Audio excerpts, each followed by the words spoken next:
Some of the big wigs in the music industry are saying that the artist is dead because you all are getting lost on playlists and nobody's feeling the artist anymore. This is what the big wigs are saying, and I say this is complete. Welcome to the club! This is a show dedicated to helping singers, songwriters, and indie artists like you get leverage in the music industry. That's what you're going to need to get ahead, people. You're going to need a track record. You got to prove that what you do has value and that people want it. Your talent, your potential, not good enough anymore. You got to make it work. It's the application of that talent. That's why we call this podcast The C.L.I.M.B, C.L.I.M.B, creating leverage in the music business. That is a Baxter from my good friend and co-host, Mr. Brent Baxter. Brent's an award-winning hit songwriter with cuts by Alan Jackson, Randy Travis, Lady A, Joe Nichols, and more. Got a couple number ones last year. Just wrote what I think is a number one with some climbers, which I like, and some people from Songwriting Pro. I'm digging that. And you can find what I love about Brent, though, is he's going to help you. He's going to help songwriters like you become pro by revealing how you write like a pro, do business like a pro, and on the regular, he's going to connect you with the pro so you can make that connection, shake that hand, climb that ladder. You can find Brent very easily at songwritingpro.com. Once again, that's songwritingpro.com. And I'd like to introduce my potty mouth co-host, Johnny Dwinell. Johnny owns Daredevil Production. They're breaking artists digitally by identifying new fans through data. Listen, if you're an artist looking to increase your streams, blow up your video views, sell more live show tickets, and get discovered by new fans, TV, and music industry pros, then Daredevil Production can help. Daredevil has worked with multi-platinum artists like Colin Ray, Tracy Lawrence, Ty Herndon, and Andy Griggs, just to name a few. You can find Johnny at daredevilproduction.com. That is production, singular, no S, and there is no S because there is no other. Johnny D. Oh, what's happening, brother? Man, not much. It's fun to get to do the Welcome to the Climb. That was fun. That's your first time. That was my first time. I'm very bad at it, but that's, it was a moment of desperation. Well, thank you for saving us from certain hell or something. I don't know. Anyway, so today, man, we're going to unpack a Music Business Worldwide article that I posted in the Climb about a week ago, and I've been waiting,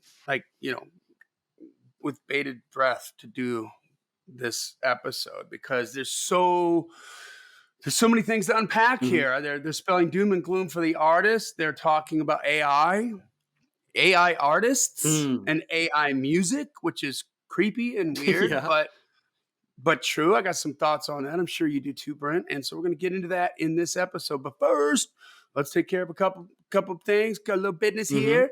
We're proud and thankful to be on American Songwriter Magazine's podcast network, guys. If you have always been a climber and we brought you here to American Songwriter, check out the network. Check out the other shows. They're killer.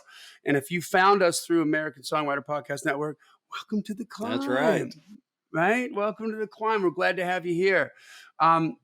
Secondly, join the Climb community. This is a great little thriving community. Lots of activity going on, lots of information going back and forth. Co-writes getting hooked up, successful co-writes getting hooked up, by the way. Not just your normal co-write, like co-writes that turn out to get syncs and money and relationships and all kinds of good stuff. Even across the pond, right? Like these are across the world, across the globe. It's cool. And we are answering questions in there. Typically when we go in there to answer a question somebody asked, there's already a bunch of answers on there. And I'm just like literally with the thumb up, finger up emoji, like what they said. Like that's right. Like when it comes to promoting your music, promoting this, promoting that, songwriting, music business stuff. Like we've got some great people on here with some great knowledge. And if you got a question, ask it in there. We want you to come and join us. You got to ask to be let in, but we let everybody in. And just be good boys and girls. Post stuff in there that's relevant to the audience. Don't post your own stuff. We have places for you to post your own stuff and post them there. That's right. We don't spam. We jam. We don't spam. That's right. We jam. That's right. That's right. All killer, no filler. Exactly.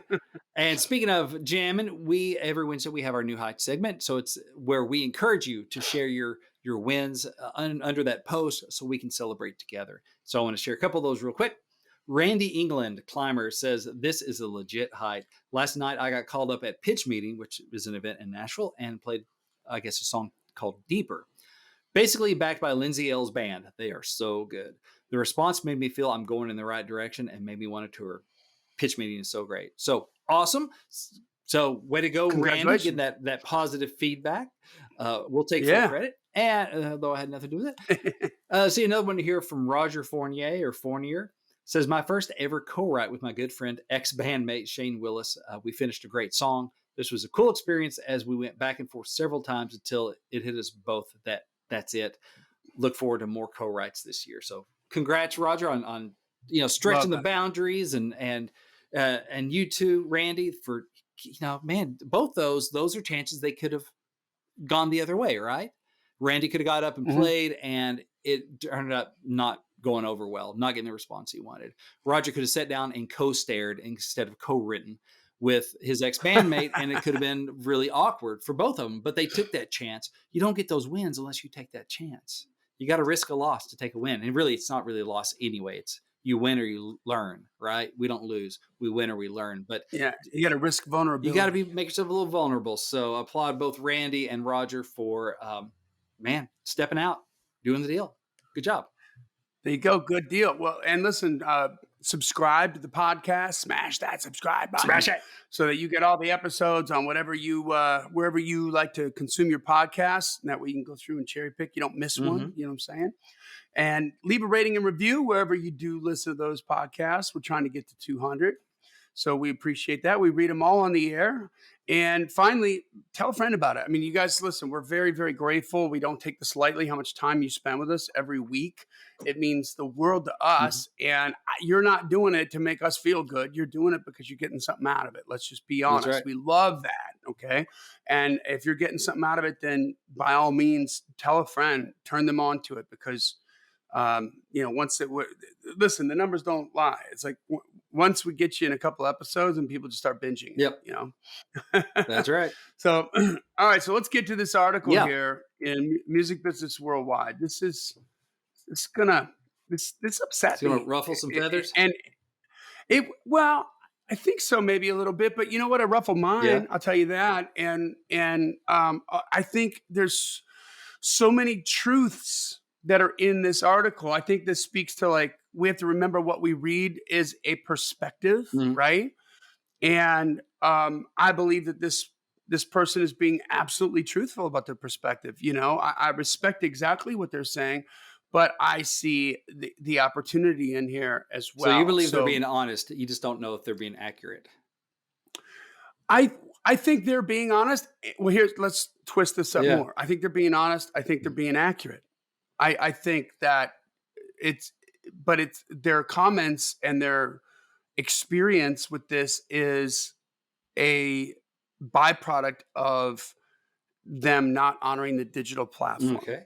So I think that they're being honest, they're being accurate, and everything is absolutely true. But if they just pivoted a little bit, instead of doing what they've always done, they would be having a different conversation. Okay. So we're going to unpack that. It's Let's all good for artists. So the title of this article came out March 9th, 2021. It says, "The Death of the Artist, ?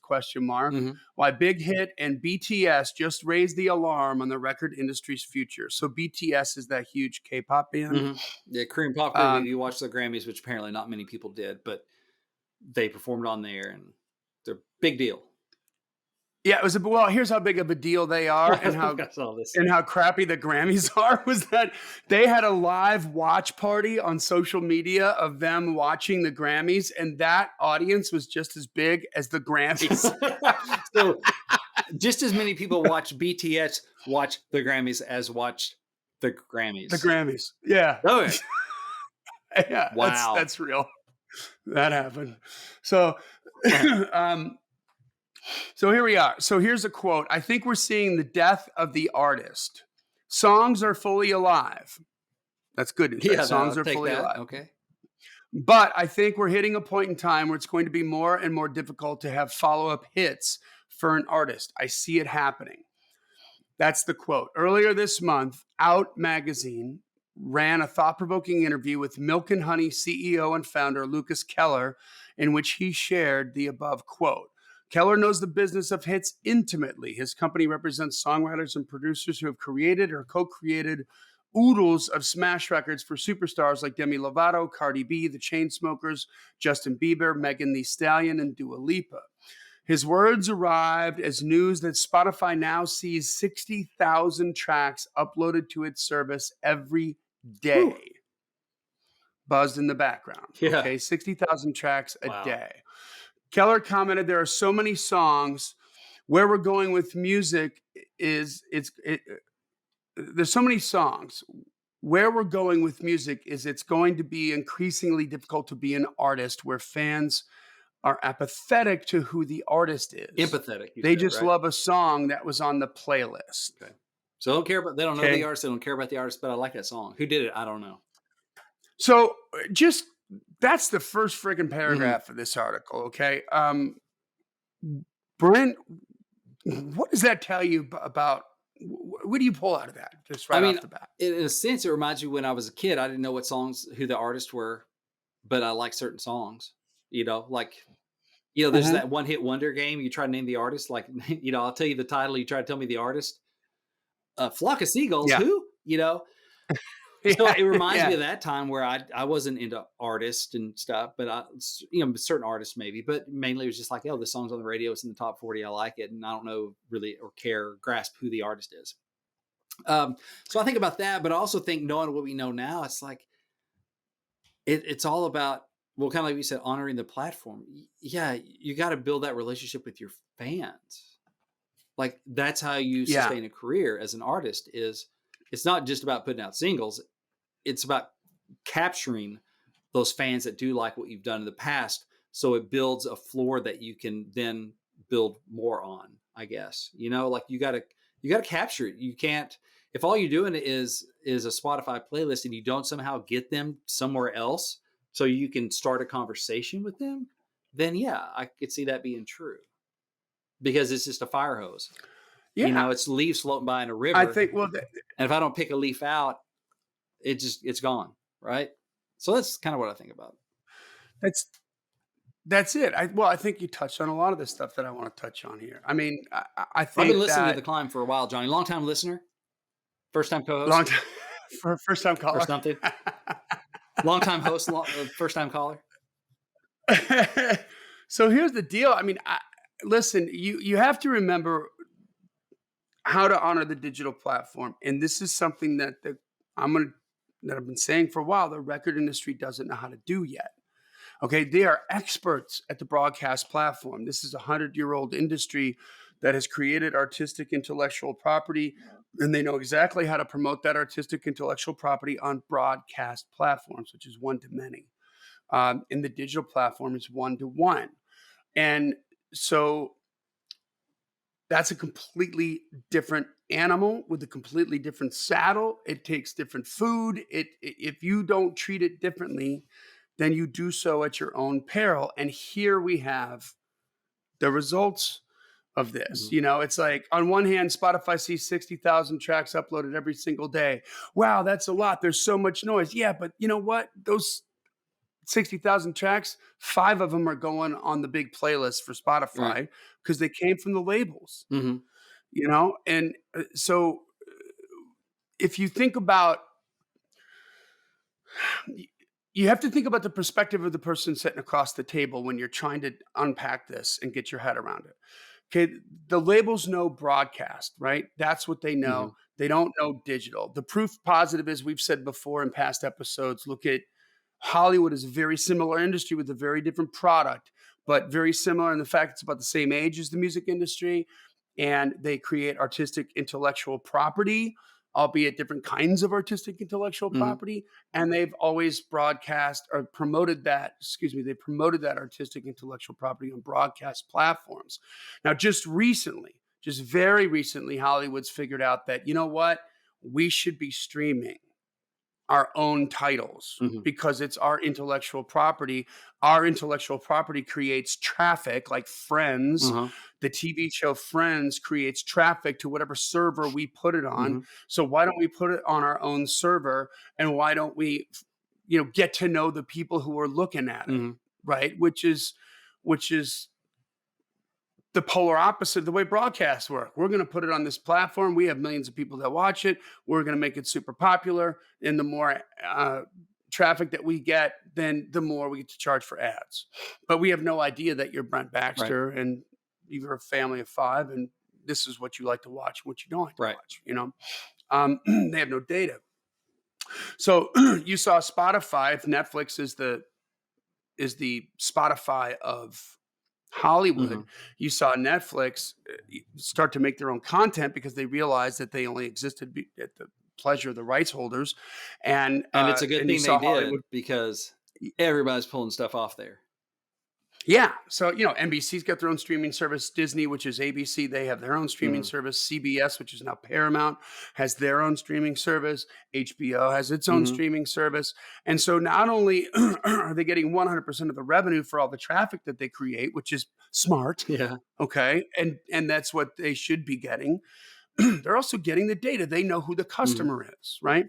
But think about who's always been the customer of the record labels. The record labels have always made a product, whether it was a 45 or an acetone or a record or an 8-track or a cassette tape or a CD. The records they've made products, and who did they sell their products to? Who was the customer of the record labels for most of their 100-year existence?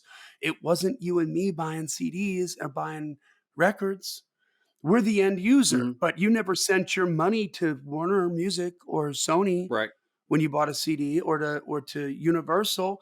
No, you paid the distributor. And so the distributor paid the money to the labels.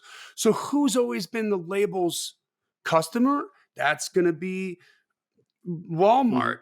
Sam Goody, Musicland, Tower Records, the mom and pop record Mhm. shops, the Best Buy, Target, Kmart. These were the distributors. That's when the record labels got checks in the mail that they cashed to pay the people that work for the record label. That's where those checks came Mhm. from. Those companies. Let's put it They this way. never came from you and You know whose phone me. number that, I don't know, Arista Records had when I'd go out and buy an Alan Jackson record in the 90s? And still do. But, Yeah. whose phone number did they have? Did they have mine? No. You know whose phone number they had? The record stores. They had their phone number and The address. record They knew how store. to find them. They knew all about That's them. They right. didn't know a thing about me. And so they have no, it's never been in the DNA of the music business to know who the end user Mhm. is, right? So, and they still don't know. So Spotify comes along, right? And that feels like a brand new way of doing business the same old way. Because Spotify knows who you are, Mhm. knows your credit card information, knows your name, knows your billing address, knows what you listened to, what you didn't listen to, what you saved, what you skipped. Mhm. Right? They have all that behavior and all that data stored up. Do they share consumption information with the labels? No. Absolutely. Do do we know it's Brent Baxter Oh, who likes consumption, yeah, Alan but they don't know Jackson? those particulars. Yeah. Nope. They don't know your name. So do you see how the music industry is still far behind? Well, Spotify feels like radio to them, Mhm. right? So that's why. And let's be real. If you've been reading the news, like streaming, and when I say Spotify, I mean all streaming services. Mhm. Okay, but streaming is bringing the record business out of the depths of despair from the revenue that it creates. So why wouldn't they be focused on this? But you know what I see? I see, where we're going with music. It's going to be increasingly difficult to be an artist where fans are apathetic to who the artist is. They just love the song that was on a playlist. What does that say? That tells me that playlist promotion is a waste of your time in terms of discovery. Can it make money? Yes. If you do some blood, sweat, and tears work, like in episode 200 of our podcast, where we interviewed our intern, and she talked about how her and her friend from Belmont through just blood, sweat, and tears, and I think less than $100, Mhm. got 675,000 streams on her friend who's an artist's song on Spotify. Okay. Yeah. That made money, that generated revenue. But they didn't pay to do that the way that you would pay, let's say, for radio promotion Correct. or for PR or something like that. So Spotify streaming can make you money. That's where most of the money in terms of the labels is coming from right now. But it's also true at the same time that this is proof positive that when I tell you I know artists who have 12 million streams and can't sell out my Mhm. office, this is what this guy's saying Yeah. is happening to his artists. But it's because they're focusing on it the wrong way. And it makes sense why they're focusing on it, right? Because this is where the money needs to be. We need to get these artists on Right. playlists because we need to make money right now. And they still haven't cracked the code. Now, here's the other thing that I want you to consider before we go farther in this article is that from this gentleman's perspective, and let's just say he's like every bigwig record executive that's out there right now, the waters are muddy for them. Mhm. It's understandable why they don't clearly see what I see in terms of how the digital platform works, because when we invented social media, they all had multi-million dollar brand name artists. And if you're a multi-million dollar brand name artist before social media, where did you get your audience, Brent? It's man radio. Yeah, broadcast Yeah. platforms. You were on You're MTV or on the CMT Tonight or Show or BET, and you were Saturday Night on Live. TV, and you were on radio, and you were touring Mhm. your butt off. Okay, the touring broadcast audiences. I'm not saying any of these are bad, Mhm. but what I am saying is they're not digital. Digital's consumed one to one. Okay, and so this doesn't work like that. Clearly, I mean, the Beatles did 5 songs on Ed Sullivan, 73 million people watched, and they're one of the most famous bands on the planet because they had that kind of exposure. Mhm. And they were good. Don't Yeah, get me right, wrong, yeah. they were amazing, but they were the Beatles. But still, they had that kind of exposure, and you've got, you know, more than people than that on Spotify, Mhm. and you can have, 5, 10, 20, 50 million streams of your song, okay? But it's not the same platform, right? So the discoverability from streaming is non-existent right now. Mhm. And maybe that changes a little bit. Maybe they make some tweaks, but it's non-existent. So if you have budget in your promo, I think you work hard to do everything you can to be smart to get the streams happening on Spotify so that you can maybe trigger an algorithm and get on a editorial playlist that's going to pay you out because you're going to make money there. Mhm. But I've proven with other artists that if you want to be discovered, you're going to need to be pushing out the video Yeah. content, and you're going to need to be pushing out the regular content and working your social media channels like a network to create that relationship. So, but to the bigwig artists, when they flooded over, I'm sorry, to the bigwig executives who had the multi-million dollar artists, when we invented social media, all their artists who already had audiences, big, huge audiences, jumped on the platforms, and their audience naturally followed them over. So the stuff that the artists used to do on broadcast platforms that works on digital platforms for them, Mhm. right? Because if Taylor Swift does nothing but look at me, look at me, look at me, look at me, look at me, look at me, here's another picture of me, here's another picture of me, here's a picture of my cat, Right. like those are all awesome. That's content that is smart on her part. Mhm. It's relevant and valid to and personal to her audience because they know who she is and they love Right. her. But you can't break that way. If that's an unknown artist feed, we think that's obnoxious, Yep. right? So this is what I mean by the difference in it. So I think that, I mean, when was the last time, Brent, that you saw Sony or Warner or Universal push out a video on through a paid ad in your social media feed? Nothing springs to mind. I don't see it that often. I've seen it, Mhm. but I don't see it that often. And when I do see it, what are they doing? They're promoting a single, right? And so they're promoting a single the way they would promote a single on a broadcast platform. And so they're pushing that for 6 months, and then you don't see that. But I will tell you this: it mentions in this article that this guy's company has worked um, with songwriters and producers who have worked with the Chainsmokers. The Chainsmokers broke on digital Mhm. before they got a deal.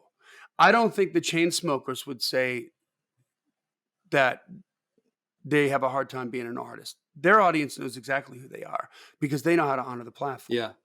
Okay. Man, you're giving me so many. I have so many thoughts going on, Johnny. So many thoughts. Yeah, I know it's a lot, right? I Like, know. I mean, Like, that's the first friggin' paragraph of the it's article, like by the way. I'm missing half of what you're saying because I'm devising my own ideas on things here. So sorry. Yeah. Well, you want to comment on Well, one of them right now before I move I'm just on? thinking of okay. I was thinking of the streaming services, because Paramount, all these different ones, the Peacock network. There have so the studios, NBC, ABC, they made this content, or HBO or Warner Brothers movies. They made this content, and then they started distributing them through Netflix. Okay, now so Netflix is like Spotify. They're taking other people's, Warner Brothers and Sony's and UMG or whatever, taking their content and streaming it, and that's how they make their money. Now they're starting to pull that stuff away and go, no, we're gonna have our own Disney platform with the Disney content. We're gonna open up the vault. We're gonna make our own original stuff, and we're gonna do that, and HBO Max and all these different places. They're like, this is our stuff. So now the only place you're gonna get the Disney stuff on streaming after it's eventually comes out of the other places is going to be Disney Plus. That's the only place you can get it. All right. Yeah. So where does that leave Netflix? I ain't worried about Netflix. Uh, what does that mean for me as a creator? Like, okay, so musically, does this mean at some point, since music is lagging behind Hollywood on this, I think, is it going to be like Warner Brothers Records says we're going to have Warner Radio, but it's a streaming thing, Yeah. and we're going to, and maybe we pull our people off, maybe we don't, but maybe we have exclusive content you can't get. That may be an in-between thing. Going, hey, I don't know what label Drake's on, but like, okay, Drake dropped 85 songs this week, but you know what? You can get 40 of them on Spotify, but the other 45, you got to come to Warner Radio. Yeah. And so then they get your device ID. They learn more about you. They may even have special thing. Of course, recommendations. You're hearing all Warner artists, so that's all streaming for them. They'll have to monetize that in other ways because Spotify does it with either memberships. You either pay, subscribe, or they pay for it through ad content. So you have to figure out how that money's made, but also you're putting the recommendations. Like Netflix shows me other stuff I may be interested in. Spotify shows me other stuff I may be interested in. Well, they can do that too based on my habits, my listening habits and stuff. And I'm just wondering, are they going to have their own? So I'll have, universal music. That's where it has to go. And I'll tell you why. So let's go And they down get that the rabbit data. hole for a second. Let's look at Hollywood right now, because to your point, and this is what's really, really, really important in terms of what you can charge, right? NBC only has NBC stuff on Right. NBC.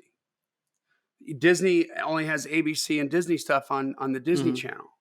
CBS Paramount only has CBS and Paramount stuff there. So all three of those streaming services have different content. Yeah, they do. Okay, and so if you're a we're superhero gonna fan and you want to watch Justice League and the Avengers, you got to be on two different platforms. yeah, and you know what? People are. Yeah, they are. Yeah. Okay, because they want that content, because they own that traffic. Because people But are doing that if instead of what's paying the for like difference? 200 channels and they only watch 3 of them. It's more the a Exactly, la carte thing. exactly. And what's the difference between that and the music industry, the way the music industry is set up right now? What's the difference between what you can access on Spotify versus what you can access on Amazon versus what you can access on Apple Music? Nothing. Nothing. They It's might all the have like same. Spotify originals, like only for, we had them come into the Spotify studio and do a special acoustic version. I've Yeah, seen a but little bit of largely that, but speaking, that's 99, but that's never going that's not to what's be bringing enough to people make a over. difference. Like, so if it's all the same stuff, right? To your point, like if you want to watch Avengers and you want to watch Justice League or Aquaman or something. Justice League or something like that, then you're going to pay for both Yeah. because you want both, Mhm. right? Now, because I can get both on any streaming service in the music industry, what's my biggest I'm shopping on What's my price, big? Johnny. I'm shopping I'm on shopping price. on price. It's Right. commoditized, right? So now think about what Spotify charges, what the most of the streaming services charge is like right around like 8 to 12 bucks Mhm. a month is what the streaming service charge. Now, how many different labels are getting paid out of that? $8 to $12 a month, Well, I mean, right? You yeah. got three majors, you got a boatload of really significant indie Mhm. labels, and then you've got a boatload of medium indie labels. And so, I mean, could Universal come out with their own streaming service at $4.99 a month Yeah. and make more money? Well, because a lot of these are owned by big multi Yeah, conglomerates that Warner Brothers Records, Warner Brothers doing HBO Max, so yeah. who's owned by somebody else. So I don't know, some phone company or something. But all three major labels and all the indie labels are not owned by any one Right. conglomerate. Yeah. So they have separate So deep my pockets. point is that if they have that separated, then they can charge different fees for Mhm. that. And it wouldn't be that, maybe cumulatively you end up getting to 20 bucks a Mhm. month or 25 bucks a month for access to every single song ever known to man. Like that's not a bad price. You know what I Yeah. mean? And maybe you keep it down to 15 because you decided I like these artists and this is where I'm going to Yeah. sit. And that's okay. But you know what? So there's more money going to the label, and then there's what? More money going to the Mhm. artists and more money going to the writers. You see where I'm going with this? Mhm. Like, and there's no Well, yeah, middleman. because I've been following like some of the Disney Plus stuff, and they've with COVID they've done some day and date. So a movie will go out to the theaters, and same day it's available on streaming. So I think Wonder Yeah. Woman did that, where it's like, okay, it's in theaters, but we're also making it available day of on streaming because people are, because of COVID and stuff. And we're hoping to up our subscribers, to HBO Max. And so they see those numbers, and some stuff may, bomb at the theater because of current world conditions, but they're like, oh, but streaming, we kept like Warner Max say kept 100% of that. Like theater, you go pay $10 Mhm. for a ticket or whatever, $12. Well, they split that with the theater, right? Like half of it, Yep. Now you pay And they don't get they, concessions, and yeah, and yeah, so the theater's making a lot of money, but the and you don't product, get the data. you don't You get don't the get the data. data. They have no idea what movies I've been to, no idea. Um, Yep. but if they put it on HBO Max or whatever, then they know which accounts are watching it. But also if they do it like, hey, it's a premiere, it's $30. You watch it at your house, bring everybody over you want to, right? They've done that with some stuff, and we keep Yeah. all $30. All of it stays in house. It's way more profitable Yeah. for Yeah. them. And so, Yeah. it's like, what's the music version of that? So say if Universal has their own music, streaming service. What about these smaller? There's the economies of scale. So the overhead cost, the Mhm.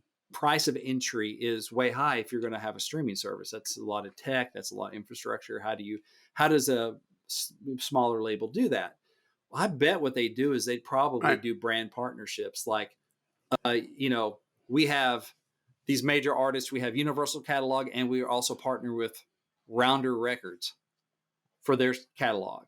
Like we'll work Yeah. out a deal of partnership because that's valuable. It adds something to our portfolio. So we'll share in that. It's valuable for Mhm. Rounder because they get to be on a massive platform.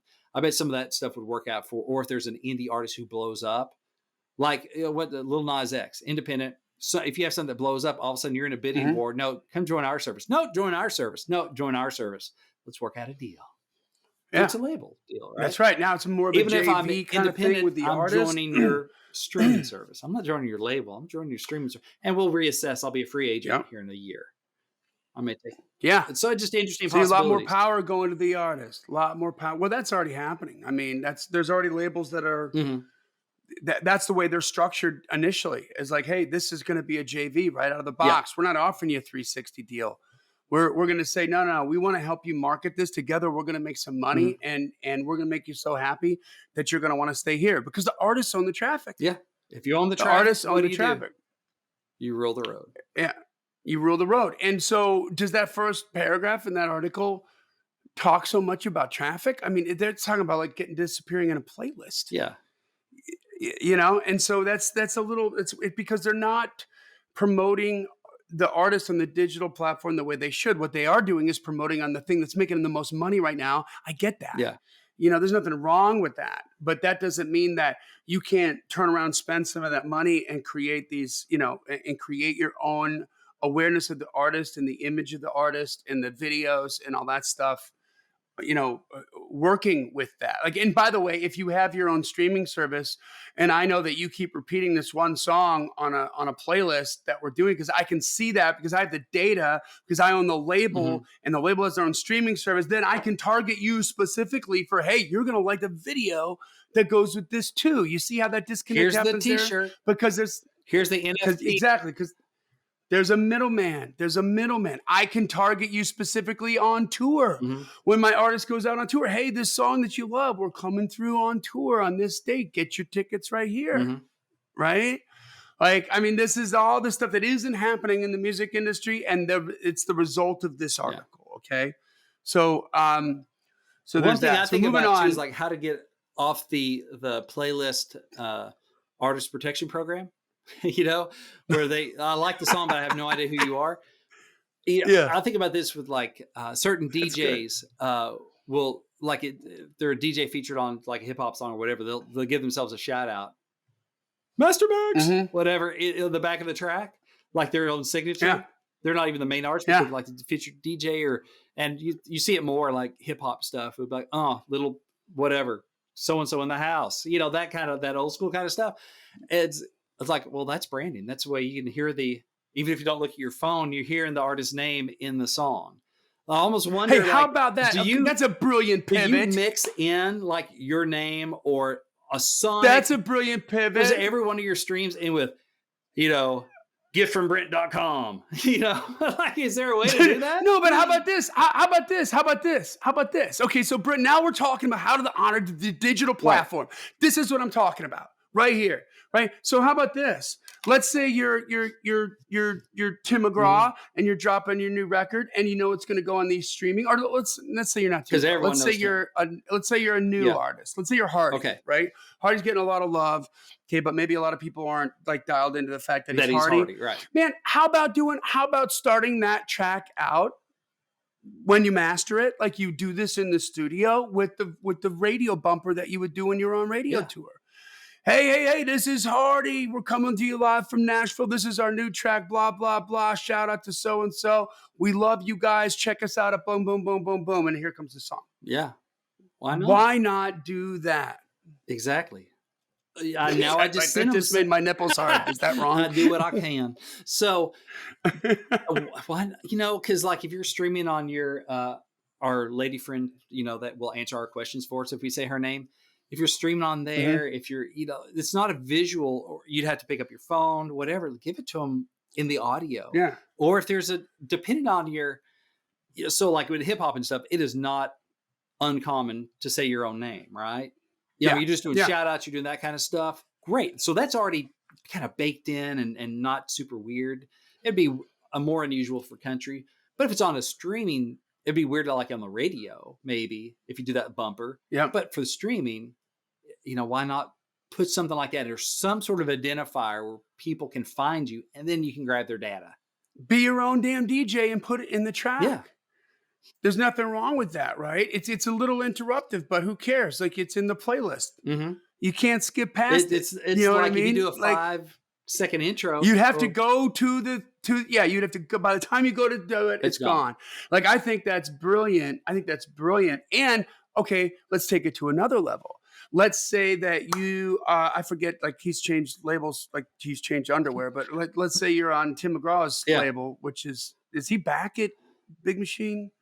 Or he went away and then good point. I don't know. But okay, so let's say that's one of your big artists on the label, right? And you've got this new up and coming artist. Well, if you're going to get this new up and coming artist in front of a new audience, and let's say that Tim McGraw's audience would love this new artist that you have, right? And then you make a deal with the artist that has in any way that you can with the artist that has the audience right now, like Tim McGraw. What if Tim McGraw did, like, as if they were on Mm-hmm. tour, and maybe they are going on tour this summer. What if Tim McGraw is also like on there with the new artist going, hey, y'all, this is Tim Yeah. McGraw, and I'm going to introduce you to this new boy right here who's going to go on a tour with me this year. We can't wait to see you. Mm-hmm. Blah, blah, blah. Like, see, I now thought about this that is too. so, Yeah, but I hadn't said it. But yeah, I mean, why not? Why do you have to intro yourself? As again, what you yeah, say, if we say we're cool, it's only 50% true. If you say we're cool, it's 100% true. So why not get right. somebody who is going to put you over, and that could be, Okay, okay. For that matter, how about do that with like a contest for an audience where your fan audience, where you're like, hey, you all give us shout outs and do the bumper for this, like oh, yeah. what they call the post, like a DJ Mm-hmm. post would do, and you do the bumper for this, and you could even make it like a post, like a DJ post, Yeah.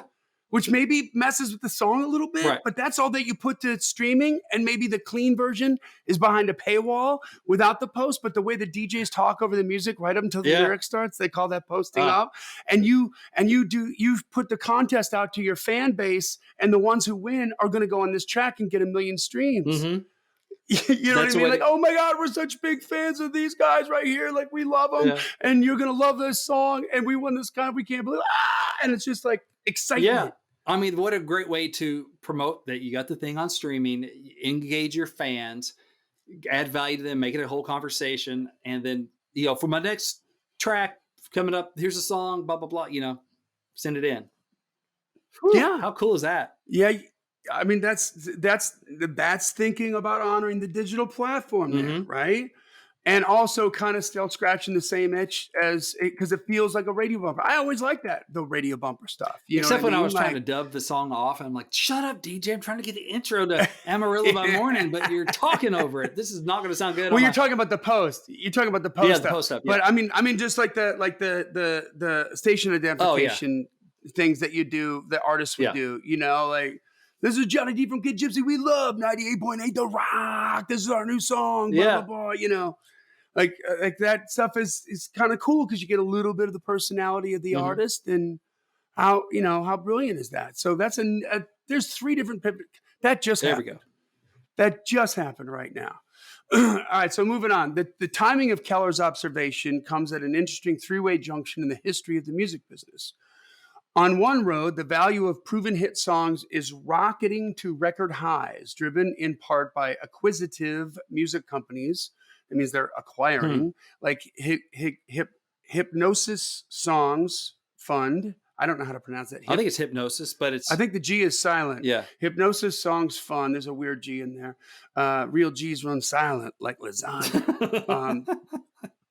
That's a lyric from Lil Wayne. It's so good. Great. Hypnosis Song Fund, Primary Wave, plus relative newcomers like Irving Azoff's iconic artists group. So these guys are buying up catalogs, and they're going to monetize these catalogs through like a stock market kind of a play because of the regular consumption, the regular cash flow that the catalogs create. Okay. Hurtling down the other 2 roads are respectively the recorded music business and artificial intelligence technology. Okay.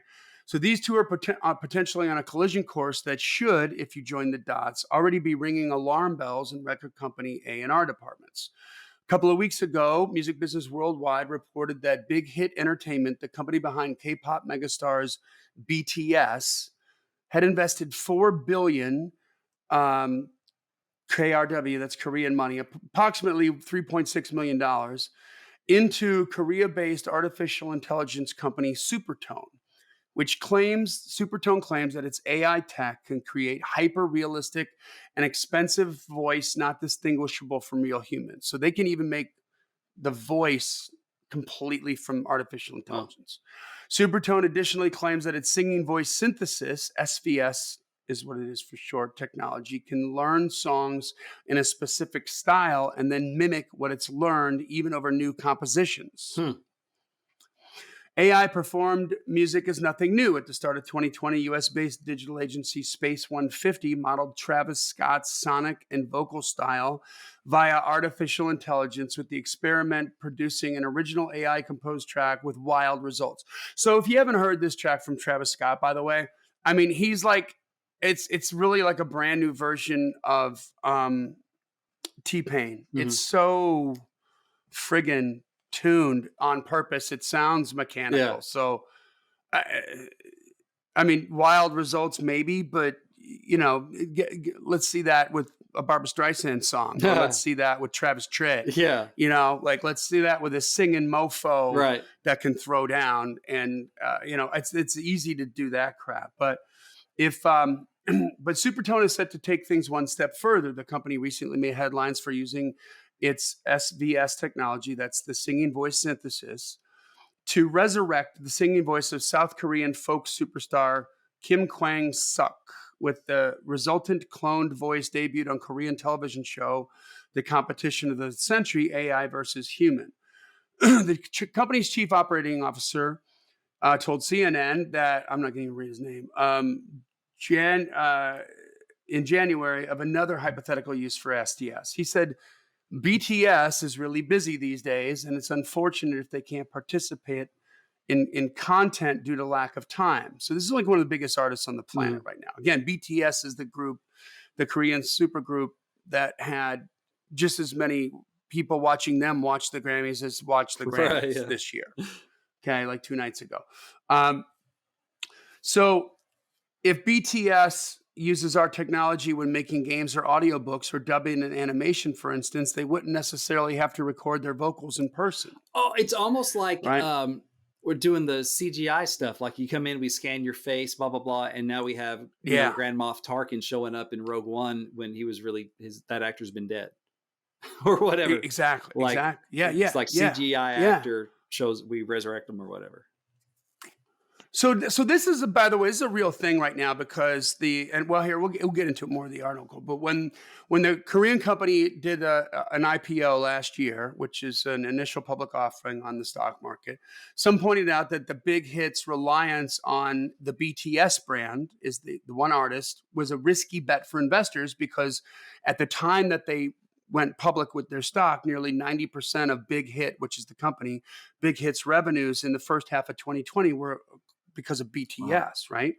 And in theory, Supertone's SVS technology could be used to learn every song in the BTS catalog and then replicate the vocal styling of each member of the band for future recordings.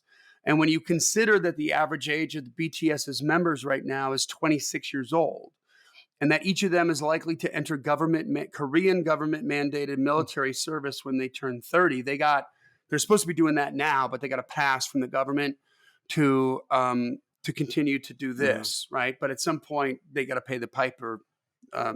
theoretically here. It's only sensible that Big Hit would now buy into tools that can help maintain BTS's popularity, even when the band is unavailable, right? So Big Hit already has a business line dubbed Artistic Indirect Involvement, that sees it uses the name and likeness of BTS for advertising and brandness exercises without requiring the band's active participation. It's kind of Yeah. weird, but could this ever extend into their speaking and singing voices? Question mark. Um, Yet, even if such an experiment blew up in the face of Big Hit, like if they fail on this miserably, it wouldn't mean the end of the rise of virtual artists. So, League of Legends fictional K-pop band K/DA, and this is a complete, just like you said, Brent. It's a complete fictional. They're Mhm. characters. They're digitally created characters. They have over 440,000 followers on Twitter and over 500,000 on Instagram, and the tracks have been streamed hundreds of millions of times on Spotify alone. Now, does it have? I mean, obviously, it has people behind it in some respect, but how far behind it are the people? Like, is it? It's not Well, like so gorillas here's where it's that you just never see them, that you see the cartoon of them, but it's really them making the music or whatever. it's kind of Is like it that kind of though. It's kind of like okay? that, but with digital, with differently. Yeah, it's almost exactly Okay. like that, right? Except Real for people are making the music. um, real people are making Okay. the Okay. music, right? Now, this is interesting because the artist never gets old in this situation, right? The Simpsons have been on the air for 30 years Right. because the Simpsons stay the same Yeah. age, right? You can't do that in real life. So, the band's video for Pop Stars has been viewed over 420 million times on YouTube, right? So, if Lucas Keller is right, and the avalanche of new music hitting Spotify combined with playlist culture, in quotes, playlist culture, is making young people care increasingly more about the song than their performer, Examples like KDA, which is the completely fabricated group, raise difficult questions over the need of real life artists to record hit music. So, speaking to Music Business Worldwide last summer, Roy LaManna, CEO of digital distribution and services company Vidya, which has worked with Kanye West, Akon, Post Malone, and Little Pump, commented on this very topic. His words gave reason for pause at the time. Post Big Hit's investment into Supertone, they seem to be possibly prophetic that they're going down this road. LaManna noted that Fortnite maker Epic Games and its 40% owner Tencent had recently acquired 3Lateral, which Epic calls the leading developer of digital human technology. So they're making this sort of holograms or Avatars and or yeah, holograms or yeah, holograms, yeah. So LaManna pointed out that such tech can scan artists and put those artists into a virtual environments, like you were talking about, Brent, with that movie, with those Star Wars movie, as well as actually creating content without human artists involved at a very low cost, right? So it's a scary idea, he continued. I'm going to unpack this. Don't freak out, everybody, okay? But the reason is it's even feasible is because the big problem in the music business right now is understanding the difference between the artist and the song. Added LaManna, I think about it, the virtual likeness of an artist, it doesn't get old, it doesn't get angry, it doesn't argue. Doesn't get addicted right? to substances and To end drugs, up in rehab. yeah. This might have a doesn't bug in say the system. stupid shit like when get busted by TMZ. Yeah, for exactly. that never goes off script. Yeah. You look at Scooter Braun and Taylor Swift bringing out the personal fallout to the surface. If Taylor wasn't doing that, no one would know about the situation and no one would care, right? If she wasn't making a stink about it. So what if Taylor wasn't an artist but an avatar? Basically a corporately owned video game character, to your point. In a dystopia with no need for real life artists, the human pop industry will naturally see its commercial impetus tip away from performers and towards songwriting and production. Towards songwriting and production. One could argue it's already headed that way. Commenting on this notion, Hipgnosis Songs Fund founder Merck Mercuriadis told Music Business Worldwide in a recent interview that songwriters are delivering the most important component to a record company, which is hits. Baby. Right? And he suggested if you're running a major record company today, having a relationship with songwriters such as Andrew Watt, Stephen Johnson, Benny Bianco, Ali Tambusi, Ryan Tedder, and Mark Ronson becomes more important to you than your relationship with any artist on your roster. Right?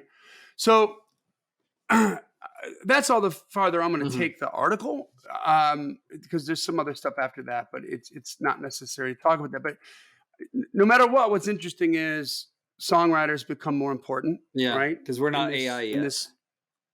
Because you're not AI yet, but here's the thing: I don't trip on AI because I think if this becomes a fad, if this becomes a thing, and more people do this, then it's gonna make the guy or the girl that comes out of the woodwork who's nothing but heart and soul way more special. Right? Because there's just something that they can't do yet. And it's not like, I mean, you can copy all the old artist stuff, but you're rehashing stuff that's already been out there.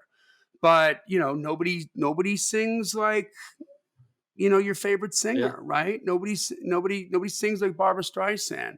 Nobody sings like Prince does, or thinks like Prince does, or writes like Prince does. And the most prolific artists that, U2, I mean, they have a political back, and nobody sings like Bono does, so you can make another Bono or keep Bono going if you want, God bless. But when somebody new comes along, what makes them new and what makes them fresh is that they don't sound like anybody else. So I think that the more sterile that sort of horizon gets, the easier it is to pop above the din of it all, because you can just blow doors and sing your Well, that's where Spotify's going to go. They're just going to make that'd be the Spotify original, our AI artist.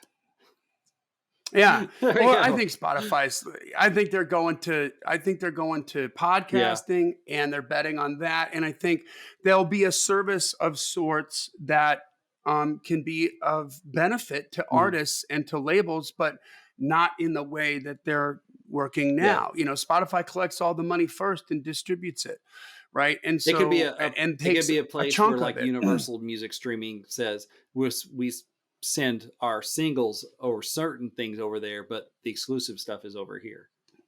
Yeah. And maybe they send it all over there, but they're paying a fee to Mhm. Spotify and all the money comes to Yeah, when the leverage changes, the deal changes. yeah, it's unsustainable. So guys, I mean, put some thought into that here. Like, how like we keep talking about honoring the digital platform and how to go down that. We just saw Brent and I just go down a rabbit hole today that I straight up was not expecting. Like that was not pre-planned. I'm just like, oh, that's awesome. Like, yeah, like why aren't we doing that? Why aren't we putting the little vocal bumper at the beginning of it? It's not in character for a rock artist or a country artist per se to hype themselves in the midst of a song. It wouldn't work the way it works for rap, Right. like in hip hop. It works there. It's cool there. It's part of that landscape, and it's kind of neat. You know what I mean? Like it's really kind of cool. Like if rappers got hype guys, that's what they do. They Like, hype the could you rapper. have a audio logo? Okay, so it's a stylized name, an audio logo. I just coined that phrase. Where You somebody just goes, did, and I totally get it. Like there's another one. This is somebody gold. else's. This episode is It's gold. somebody else's voice that comes on and goes, Johnny D, boom, and in song, just as a song or whatever, and whatever kind of a little fiddle lick.